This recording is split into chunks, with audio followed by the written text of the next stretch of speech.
Welcome to part 4 of a series that we're doing here at the Alembic Files. That series being titled Once Upon a Time, relating directly to the fact that what we've been fed about the origins of this country and some of its actions, if not all, have been pretty much been a myth, a fairy tale, and we're just saying why.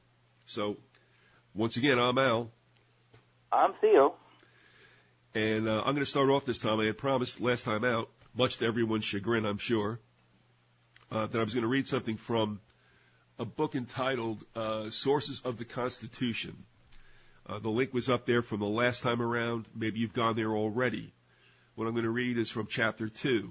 This book was written by a Brit. I believe it was, 1894. I don't have that exactly in front of me. I think that was the year. All right. Sounds right. Yeah, I guess these things, I should just go ahead and do it, right? Well, the late 1800s are an interesting time in history. Yes, they are. The number of books you and I come across that are out of print that tell roughly the same story are phenomenal. They all come from between 1850 and 1900.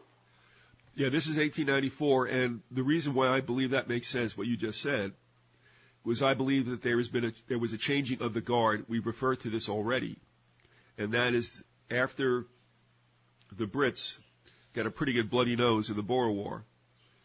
And this is from Cecil Rhodes' own mouth, and that is they no longer had, they could no longer fight the wars. Their best blood could no longer fight the wars. So they realized they needed some help. I mean, it is that tiny island, whatever that thing is from Shakespeare, that blessed turf or whatever. But, I mean, obviously the world was getting bigger, so to speak, and their population wasn't rendering all that much to keep up with, shall we say, the expansion. So after the Boer War, it seemed to be quite clear that the United States stepped in as a military force at about the time the Brits were kind of just pulling it back a little bit. Not that they weren't an effective fighting force, it's just that they needed some help. Let's just put it that way. Otherwise, we would not have been in World War I and II. So at that time, we get into the Spanish-American War, which I think was just a rehearsal. I mean, that was a lopsided debacle. And this is all because Cuba's people were being oppressed by the Spaniards. And I'm thinking to myself, so what changed? It's Fidel now, but we don't seem to want to go in there. Yeah. And it's also interesting that we never took that as part of the prize. We let Cuba stay, obviously, quote, independent, whatever that meant, and took Puerto Rico and the Philippines, but didn't touch Cuba. That's for another year. Yes, and even down to today, you see peculiar things like, Hugo Chavez? Where does he go for treatment for, what does he have, cancer? He goes to Cuba. Just little interesting things like that. What, does he not trust the doctors in his own country? Why does he got to go to Cuba? Ask the Pope. He's there more than anybody else is. Well, exactly. Now you're getting to right. pulling the strings there. So after the Spanish-American War, I believe there was a changing of the guard. And, of course, our military was subject to what Britain and other certain power centers in Europe wished. And so, yeah, and that all seemed to take place at that time. Plus, if you go another 5 or 10 years beyond 94, you've got a lot of interesting works coming out of the city of London, to include Halford Mackinder's thesis about what would constitute the final empire, where would that war be fought. You have Robert U. Benson writing the futuristic work, Lord of the World. So something was going on there, without a doubt. And Cecil Rhodes, I guess, was at the end of his rope at that time, and had made the round table, which I believe, after his passing, and the setting up of all the trust that he had, was overseen by Lord Milner and his, what you call the kindergarten group. Pretty interesting stuff. You said it. So here we are again in this time period. And this book is called Sources of the Constitution of the United States, considered in relation to colonial and English history by C. Ellis Stevens. That book can still be had. It's very scarce out there. I don't know why you would want to necessarily avail yourself of that unless you have untold wealth. but you can read it here online. And this is from Chapter 2. This refers to what I think Americans overlook with a certain verb that's used in relation to the Constitution, that the founding fathers, the framers, adopted the Constitution. The word adopted is always used with the Constitution. But people don't think about what that means. Adopted obviously means you are taking something that was not yours to begin with. All right, and I'll just pick it up here in Chapter 2. Sir Henry Maine touches the same point, and this is a quote. The Constitution of the United States is colored throughout by political ideas of British origin, and it is in reality a version of the British Constitution as it must have presented itself to an observer in the second half of the last century. The last century would obviously be the 1700s. And again, a quote, the Constitution of the United States is a modified version of the British Constitution, but the British Constitution which served as its original was that which was in existence between 1760 and 1787. The modifications introduced were those and those only which were suggested by the new circumstances of the American colonies now become independent. I don't know that I'm not trying to cherry pick as I go through this. I don't know if I want to continue reading everything, but this is at the end of Chapter 2 of that book. And let me just skip around. All right, we deal with the fact that not much was said to this very day, that the Constitution was borrowed heavily upon the British Constitution. Everybody thinks that those framers went down here and knocked out a document in 3 days. They did not do that, not from scratch. So this silence, this individual, Sir Henry Maine, speaks about in this paragraph. Maine refers to this remarkable silence, especially as affecting the pages of the Federalist, and ventures an explanation. There is one fountain of political experience upon which the Federalist seldom draws, and that is the political experience of Great Britain. The scantiness of these references is at first sight inexplicable. The writers must have understood Great Britain better than any other country except their own. They had been British subjects during most of their lives. They had scarcely yet ceased to breathe the atmosphere of the British Parliament and to draw the strength from its characteristic disturbances, which we're all familiar with. Then it skips. It says, on the whole, it cannot be suspected that the fewness of the appeals to British historical examples had its cause in their unpopularity. The object of Madison, Hamilton, and Jay was to persuade their countrymen, and the appeal to British experience would only have provoked prejudice and repulsion. So it's my understanding in that last line. Let's just hear that one more time, right? Madison, Hamilton, and Jay, their object was to persuade their countrymen, and the appeal to British experience would only have provoked prejudice and repulsion. In other words, if the new citizens of the several states, now known as the United States of America, realized that their Constitution was based heavily upon the Brits, they would not be happy people. You have any take on that from what you've heard so far? No, it's just completely in concurrence with what Montgomery writes. And also, speaking of Hamilton, I give you a quote that I'm looking at that's kind of related from Montgomery. First, he starts off talking about why we had to have the national bank. This is, of course, linked to that. And France knew it was coming, and France made sure that when they loaned the United States money that they had their guarantee. And even in the loaning, through the House of Rothschilds located in France, there was kind of a competition as to who was going to exact more taxes, more usury from the New World, the new United States, whether it be France or England. But anyway, speaking of the National Bank, Montgomery writes, this is the foothold Hamilton had over Washington during the debate on whether or not to allow the banking families to incorporate in the U.S. and float this country's debt. And then, a couple of sentences later, Montgomery writes, the king always intended to retain his minerals and money. And now here is the line that really links it to what I think you just read. He says, and the king knew that his barristers would retain his land under the corporate trust. The king put it in charge of some very select, probably high-degree Freemason barristers. In other words, lawyers. It was a backdoor deal between lawyers, secret societal lawyers, that exacted this deal, and they borrowed it, as you just indicated, from the British Constitution. Yeah, and I'll seal it up with this. Again, we're not cherry picking, but it's all there to be read if you so wish to. It says a distinction is important to remember, that the American Constitution, though reflecting a contemporaneous stage, was not a mere imitation of the Constitution of the motherland, but a historical development from it. Its similarity to its prototype resulted not from any copying process first undertaken in the convention at Philadelphia.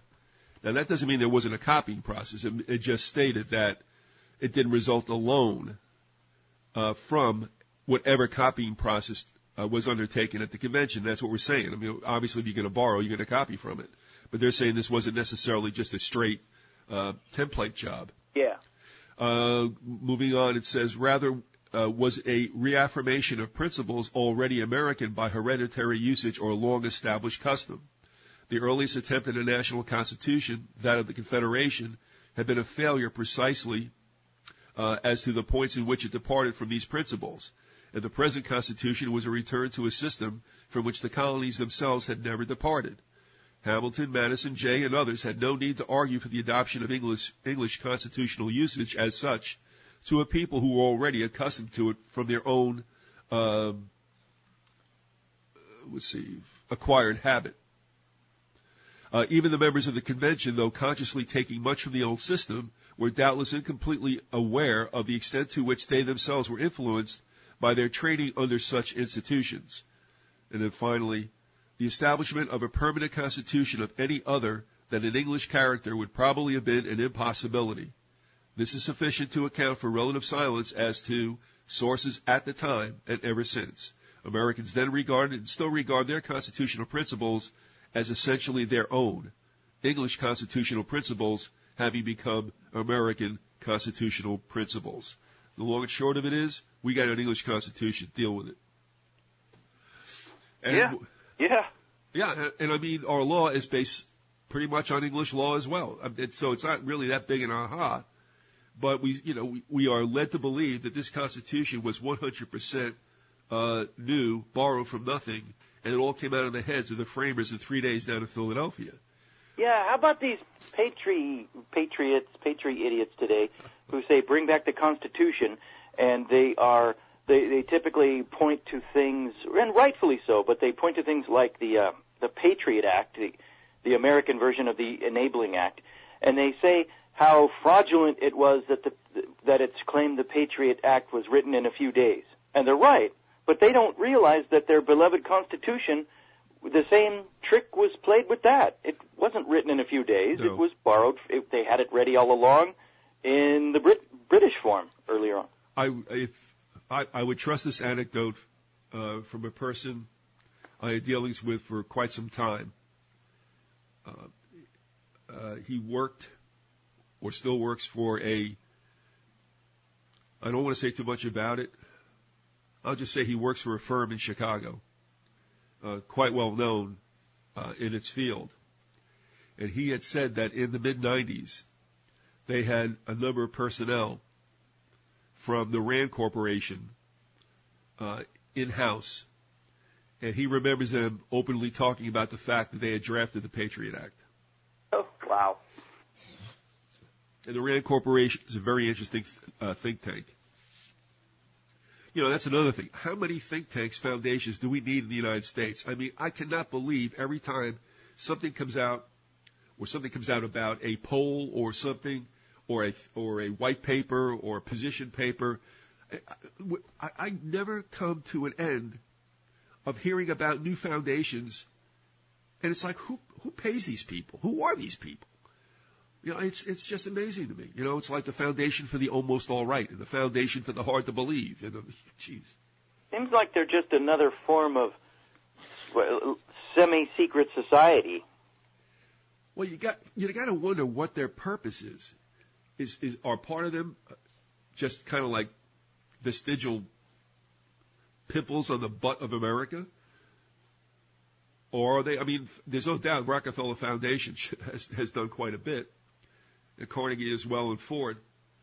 But some of these other, like the Hudson Group or whatever. It's Hoover, Brookings Institute, all Hoover, of them. Brookings, another two big ones, yeah. University of Chicago, there you go. And what do they, when you think about it, they're like Hollywood movie producers. In the end of the day, what do they produce? Nothing. They don't produce any food. They don't produce any power. They don't produce, actually, they don't fix anything. They produce paper. Well, they may do something that's even more important, but less... Words on paper. Well, I was going to say less tangible to people because it is a psychological manipulation. They may create attitudes. They may create certain memes that are out there that help with the whole shaping of wherever this country is going, and it certainly isn't good. Yeah. And there may be some that, well, I mean, there may be some that are very well-meaning, but I have a, you know, at the end of the day, why do we need you? I mean, what was government supposed to do? So, exactly, yeah. All right. So there's the story about the adoption of the Constitution, and it wasn't just an original docu from the framers. Now, the other thing is they whack the Articles of Confederation. Now, I'm not saying those things were perfect. I'm not saying they should have lasted forever. No problem there. The problem I have is that these unelected individuals went down to Philadelphia to decide probably the most critical element in the formation and continuation of this country. And they lied. And they lied. They did it under the auspices of tweaking the articles, and they came out and they threw the articles in the gutter.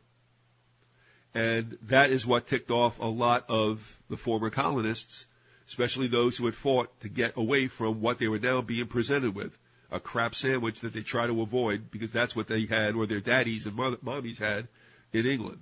When you got to meet in secret like that, it's not a good thing. No, no, it isn't. So, but of course now it's interesting too because in the era now of terrorism, everything the government does, it does in secret or behind closed doors, or it's top secret because, well, you know, it's national security. Everything's national security. You know, the price of corn is national security. Sure, yeah. So, all right, there's now I'm going to throw it to you because you also had some salient quotes about not only the Constitution but some of the characters that were involved in it. I kind of am loaded for bear with a bunch of Montgomery quotes here. First of all, Al, before I get into the quotes from Montgomery, the facts that Montgomery cites, I wanted to start it off today with some conjectures of my own about the American Revolution, things that people need to think about historically, and they don't because they've been brainwashed, really. And the American Revolution itself, the war, while of course for the common man fighting it, risking his life, it was real. The fighting was real. But at the higher level, I'm convinced that some of the generals, the higher you go, the more the thing was rigged. The fix was in, especially in the later stages of the war. And let me start it off with this specifically. I remember years ago watching a documentary about the American Revolution, and the narrator was talking about the British General Cornwallis, and there was some mystification over why Cornwallis didn't seem to prosecute the war with the same vigor that he seemed to show in his other military career. The fact is, Cornwallis never lost a battle before the American Revolution. He never lost a battle after the American Revolution. It was only strangely during that American Revolution when Cornwallis somehow weirdly lost his mojo. But the narrator on this documentary, like on PBS, I think it was. He was noting how during the winter months, and sometimes not even in the winter months, how Cornwallis spent a lot of time going to ballroom dancing and dancing with the belles and dames, the aristocratic colonists' women, spending a lot of time with them instead of prosecuting the war, and it just was uncharacteristic of him. Now, as Montgomery notes here, when Cornwallis surrendered at Yorktown, Cornwallis did not surrender the war. He surrendered a battle. He did not surrender the war, as we are taught. But if you look at Cornwallis's career, what happened to him after Yorktown? Historically, and I can't think of any exception to this, maybe somebody else out there can, but when a general, no matter how renowned he is, when a general loses a battle as climactic, as important as Yorktown was, I mean, Cornwallis supposedly lost the whole war at Yorktown. And when that happens, historically, a general gets demoted. I mean, he's lucky if he isn't drummed out altogether, but he always, such a general will always be demoted. So what happens with Cornwallis after the Revolution, when he goes back to Britain, guess what? He gets promoted. He got promoted to the military rule. He was the military head over all of India, over the British colonial holdings in India. Now, if the American Revolution, as it happened, as we were taught, if that was legit, there's no way that King George is going to entrust Cornwallis to go and lose India just like he supposedly lost America. No. But he did it. King George gave the military control over India to Cornwallis. And, well, guess what Cornwallis did in India? He resumed his butt-kicking ways and never lost another battle. See, there's something fishy, highly suspicious about the way Cornwallis comported himself during the American Revolution. And if you think about two more things about this, my conjectures, and I'll get back to Montgomery. If you study history, but the history of wars between France and England, name one time when France defeated England at anything, especially at sea. I mean, not even Napoleon could beat Britain. That just didn't happen. And yet we are taught that Admiral de Grasse's French fleet just happened in the nick of time to arrive at Yorktown to bottle up Cornwallis's troops. Baloney. I mean, first, the timing is suspicious. The fact that it's the only time in history we can point to the French Navy doing anything to defeat the British is suspicious again. All right? And then the final thing I will say, as much for my own conjectures. Who did Washington defeat at, what was it, Saratoga? So Washington's main, when he crossed the Potomac and gained his victory then, what forces did he defeat? Did he defeat British troops? No. Wait, hold on a second. You got two things going on here. Yeah. Are we talking about Saratoga? Yeah. All right, let's remember We're that's shifting battles, but okay, here's what I'm getting at. Many of the troops over here, as we remember, many of the British troops over here were not British. They were Hessians. They were foreign mercenaries. Now, if the American colonies were so important to Britain, which they were, then why in the world, and if the fighting was legit, and Britain really wanted to win this war, why in the world would Britain send trust their victory to foreign troops rather than British troops?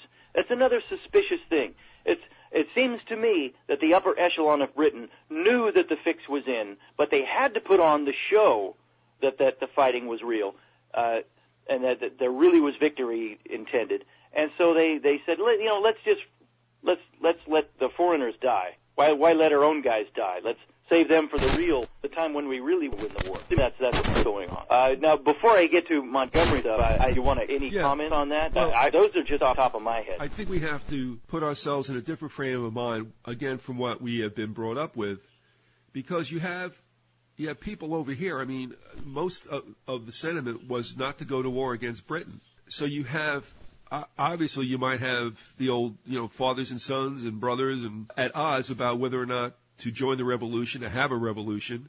So you've got that going on, and everybody's kind of familiar with how small a percentage of, we'll just call them Americans, were willing to get entangled in the revolution. Okay, so you got that going on. It's really blood against blood. It's it's not like this whole nation was scrubbed clean of British influence, culture, politically, whatever. The other thing is that a lot of the major officers were brother Masons. Yeah. And I mean, it's been stated.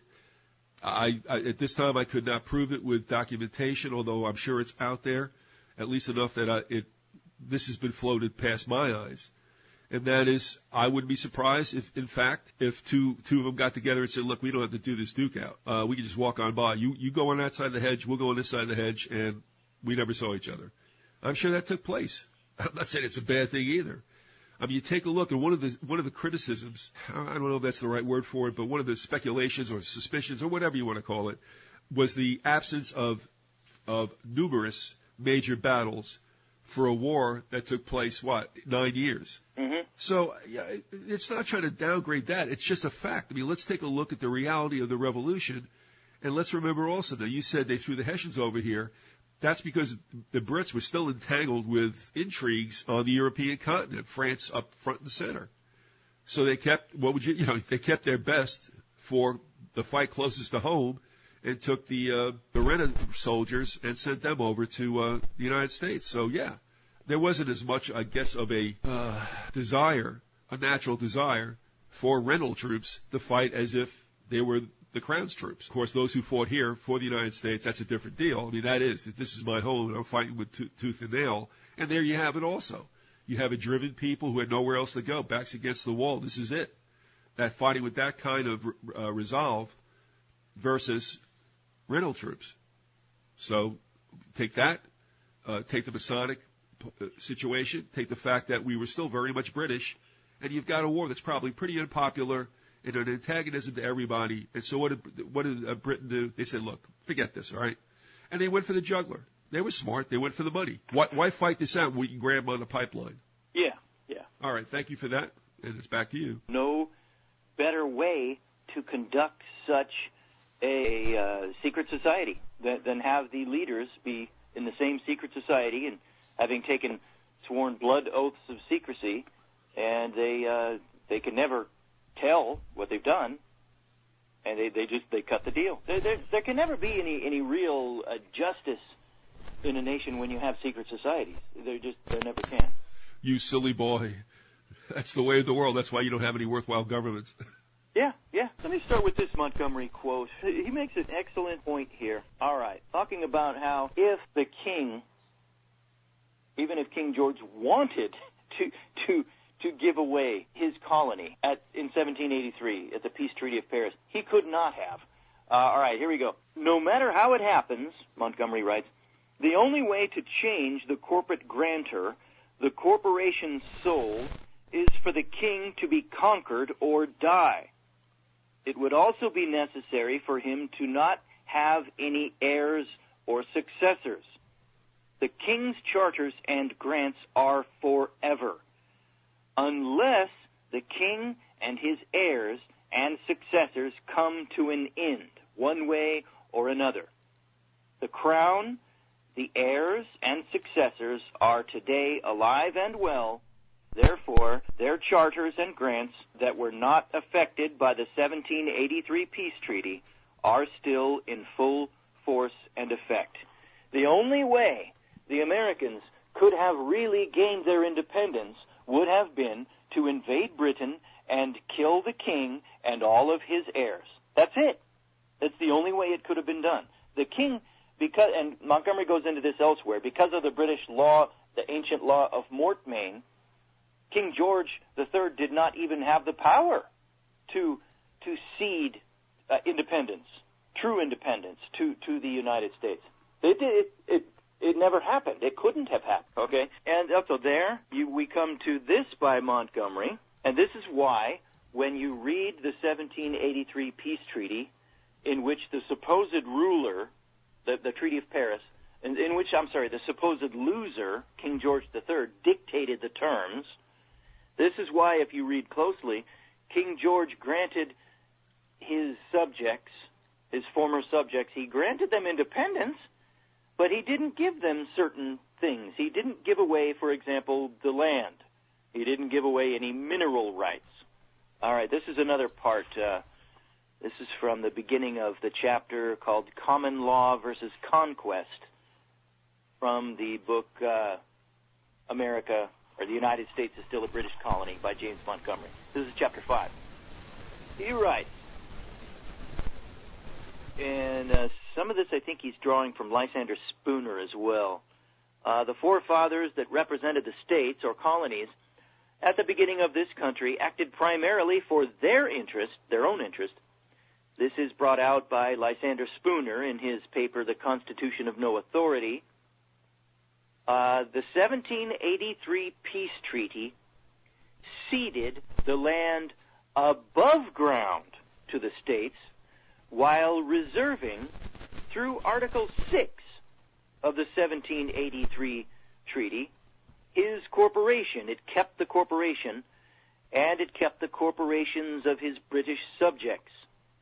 If you will look at other charters, you will see, it's talking about, I think, the earlier state charters, or, I don't know which charters, put it that way. But Montgomery writes, if you will look at other charters that the king signed off on, you will see the king is very specific when he gives land by grant or charter to his subjects. Oh, I know what he's talking about. That would be when the king would give certain plots of land to certain noblemen, certain grants of land. Okay. Continuing with Montgomery. If the king had meant to give the minerals to the states, he would have said so very clearly in the 1783 peace treaty. The 1783 peace treaty is void of any such grant. The king did not relinquish his claim for his heirs and successors, nor could he.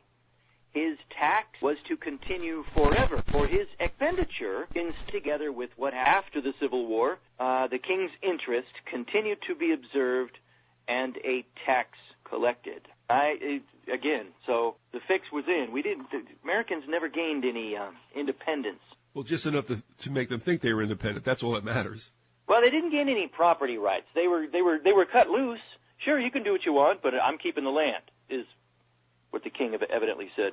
There is a whole interesting chapter that I just touched upon in years gone by. First with an individual by the name of David Wilbur Johnson, and secondly with a family out of Georgia, the Rice family. Oh, yeah, yeah. Well, Johnson went back into...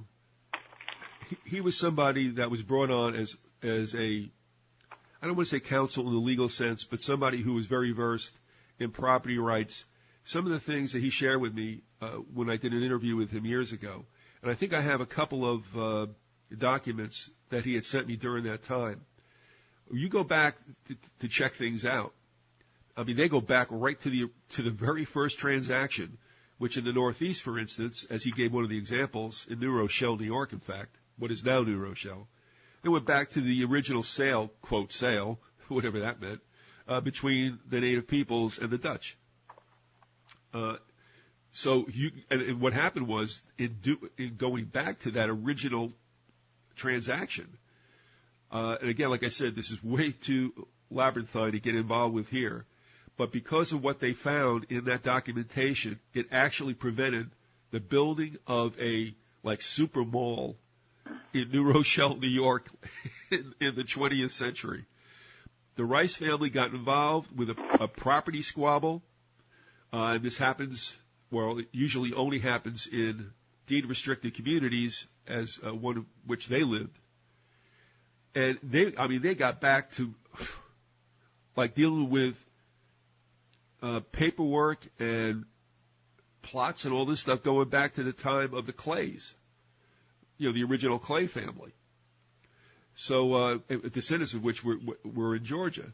I mean, it's crazy. And then they got somebody came in that was involved, and I'm telling you, I know this is scattered, but this is how crazy it is. They got involved with somebody there that was an emissary from the Netherlands. It was nuts. Let's not forget the Dutch were here too, right? But that's how strong that is. I mean, that's probably the most steel-like observed law that there is, and that is the land transactions and who owns what. So this whole deal about Britain, I mean, like I said, we never bought the land that were the 13 colonies from Britain. We never won it in the war. So exactly who owns this? And, of course, you remember, too, there's always, it pops up like every so often, this big,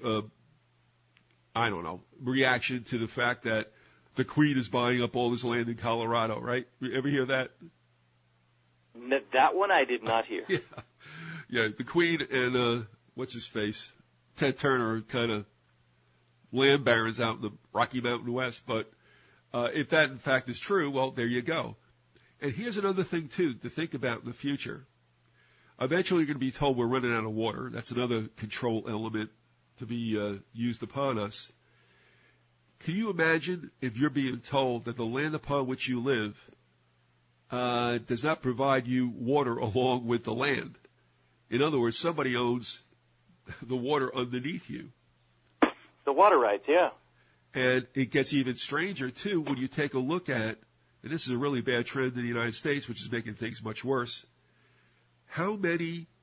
just take a look at the example, and I know this is getting far afield, but take a look at the bottled water industry.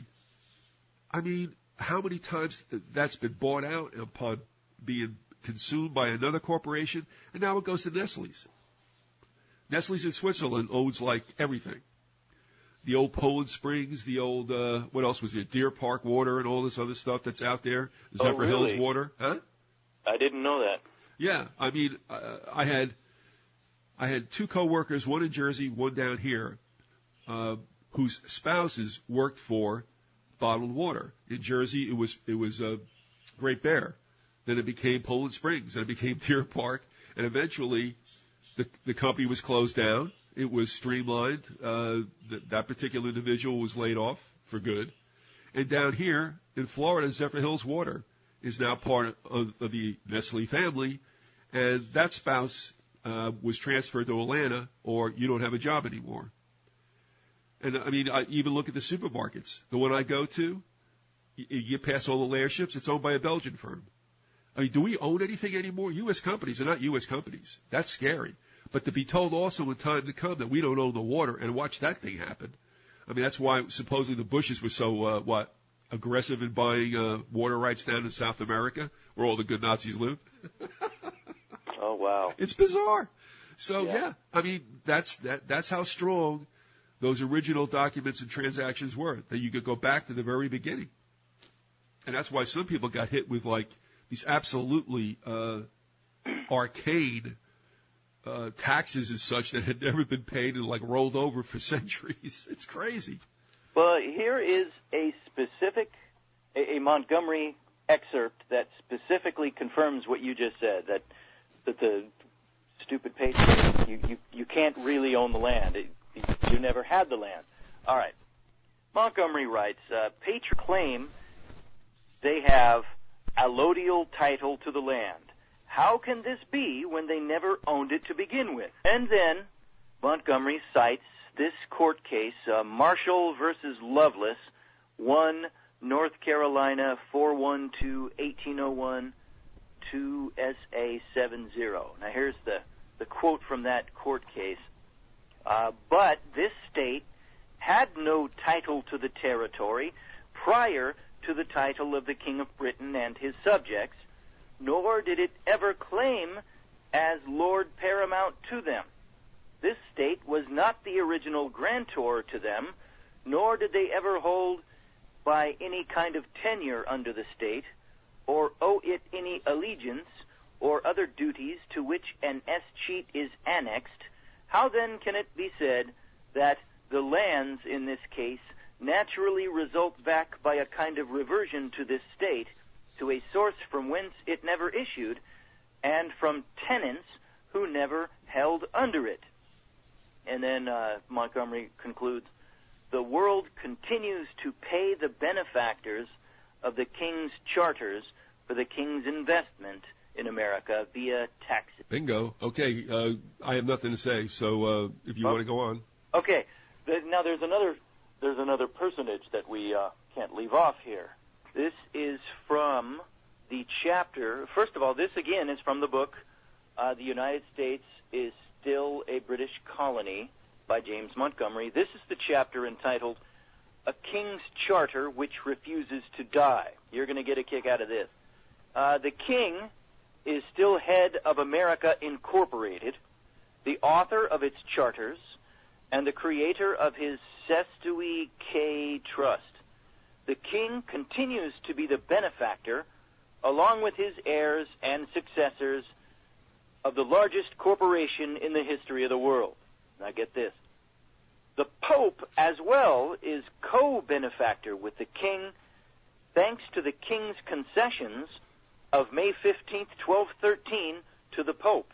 What he's talking about there is, in 1213, King John of Britain at the time gave all of Britain over to the Pope at that time.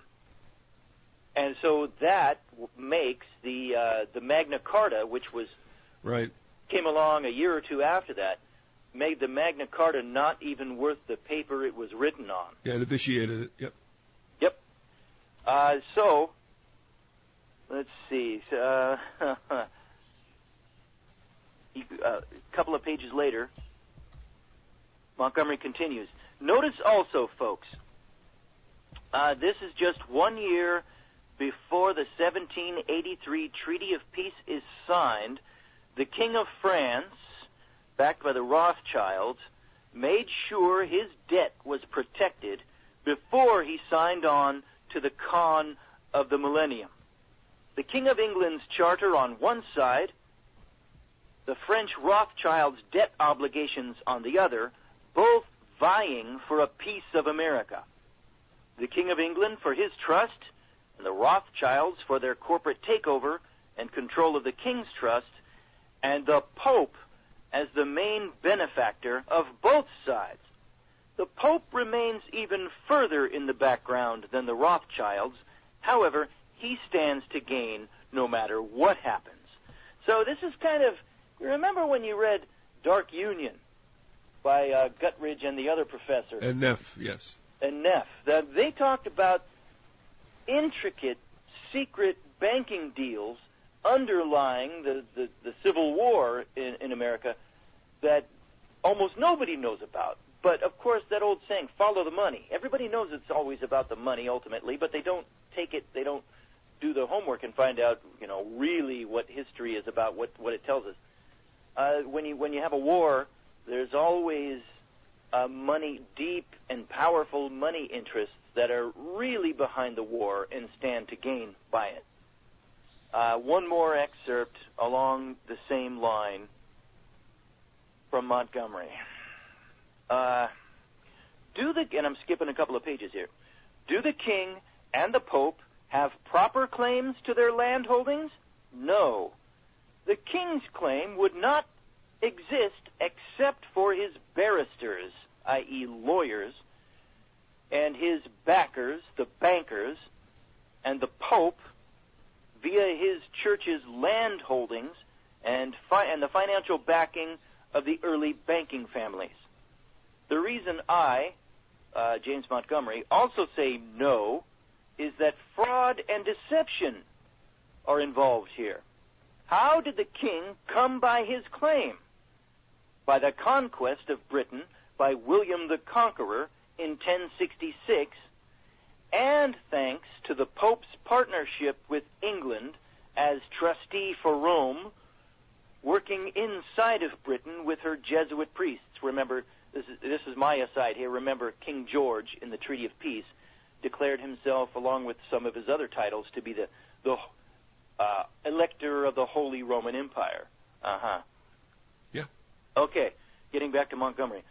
Conquest does not change land held in trust.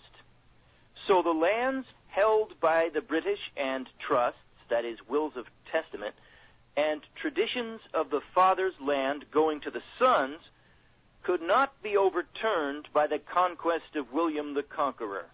But even further than that, God Almighty granted to Adam and his descendants the entire earth.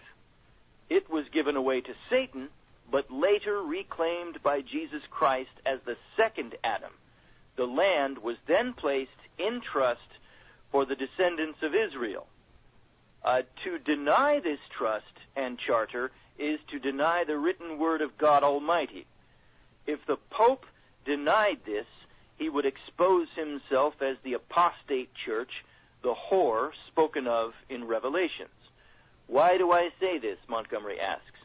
Because he, the Pope, and the King hold lands by the King's civil law through creations of trusts and charters over land they do not really own, for they cannot.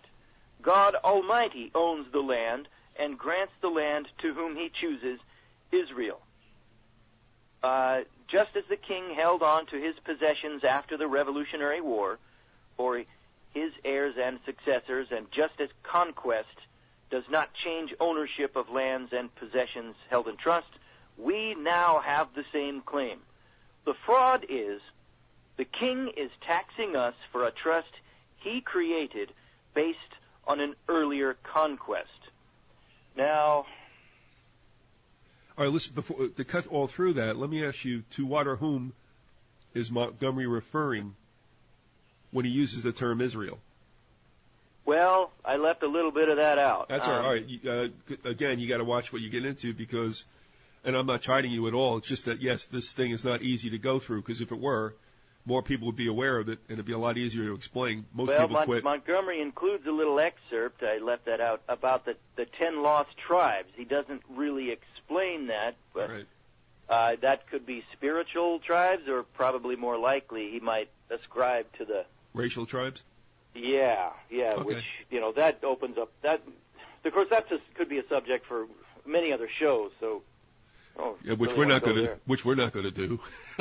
No. But the point is that the king and the Pope, king and queen and the Pope, they are holding land and lording it over people when in reality God created the land, and it's God's to give away, not some human to wrest control of it and lord it over others.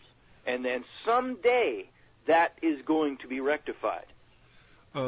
Also, the way that the Pope plays into this is that, at least in the Vatican's eyes, in the papacy's eyes, they are the ones who are entrusted with all that God could give. Let's put it that way. There's more than just one document written by more than just one Pope, whether it's a bull or not, that states that everything belongs to the Holy See. Yeah, there's never been a more rapacious organization created ever. But that's what lay claim to all that, and that is because they are the ones that it evolved upon from God. Anyway, it doesn't matter if it's true or not. That's their take, and that's been very much stated all through the centuries by the Pope. That's all I'm trying to make that connection because people who aren't necessarily Christians or Jews or whatever. I mean, most people don't believe in anything anyway, but. Understand that that's where the Pope is coming from, and understand that the papacy and the Vatican to this day, as a secular entity as well, as the head of the church, hold sway. I mean, it's a player. They don't want it's a player, but it's a player. So I just, again, that's another whole thing. But as you mentioned, those things that people are scratching their heads going, "Oh, these wacko Christians." No, not at all. I mean, we're just telling you that that's where, for lack of better terms, which I'm obviously struggling for, the Pope lays claim as the vicar of Christ. There you go. I want to, whenever we wrap this up, before we wrap this up, I want to get in this one paragraph, Al, because people out there who are going to have the knee-jerk, purely emotional reaction and say all of this is baloney, because it doesn't fit the paradigm that they were, the programming that they were given. Go ahead, and we'll go out on that because the time is growing late. Go ahead. Got it. You know, this guy Montgomery and the second witness we could refer to, the informer, they've done, as you say, they've done the wet work. They've actually done the years of research. And you guys can go, naysayers can go check this out, can go try to refute this. But they deal with specific facts here. Now, this paragraph here just blows me away. I don't know how I would ever find the time to confirm or refute this, but I would invite naysayers, people who don't believe Montgomery, go check it out. Go try to refute him. And it is this. Montgomery has a paragraph here where he tells you how our taxes today, to this very day, through our IRS Tax 40 Form 1040, how a portion of that, to this day, goes to the king and the crown of Britain. And that's always been the case ever since the con job of the 1787 Constitution frame-up. Check out the specific facts and form numbers he cites here. Here is the paragraph. All right. He writes, IRS collected tribute. As further evidence, not that any is needed, that a percentage of taxes that are paid are to enrich the King and Queen of England, for those that study Title 26, you will recognize IMF, which means Individual Master File, and all taxpayers have one. To read one, you have to be able to break their codes using File 6209, which is about 467 pages. On your IMF, you will find a blocking series, which tells you what type of tax you are paying. You will probably find a 300-399 blocking series, which 6209 says is reserved. You then look up the BMF 300-399, which is the business master file in 6209. You would have seen prior to 1991, this was U.S./UK tax claims, non-refile DLN, meaning everyone is considered a business and involved in commerce, and you are being held liable for a tax via a treaty between the U.S. and the U.K. payable to the U.K. The form that is supposed to be used for this is Form 8288 FIRPTA, F-I-R-P-T-A, which stands for Foreign Investment Real Property Tax Account. You won't find many people using this form, just the 1040 form. The 8288 form can be found in the Law Enforcement Manual of the IRS Chapter 3.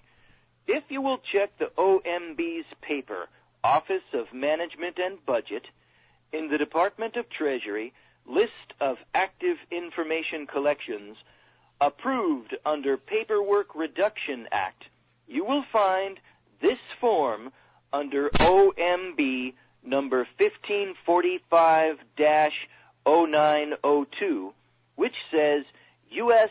withholding tax return for dispositions by foreign persons of U.S.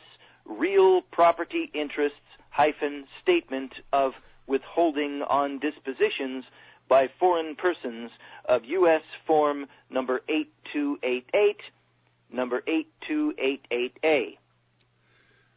These codes have since been changed to read as follows: IMF 300-309, barred assessment CP55, generated valid for MFT-30, which is the code for the 1040 form.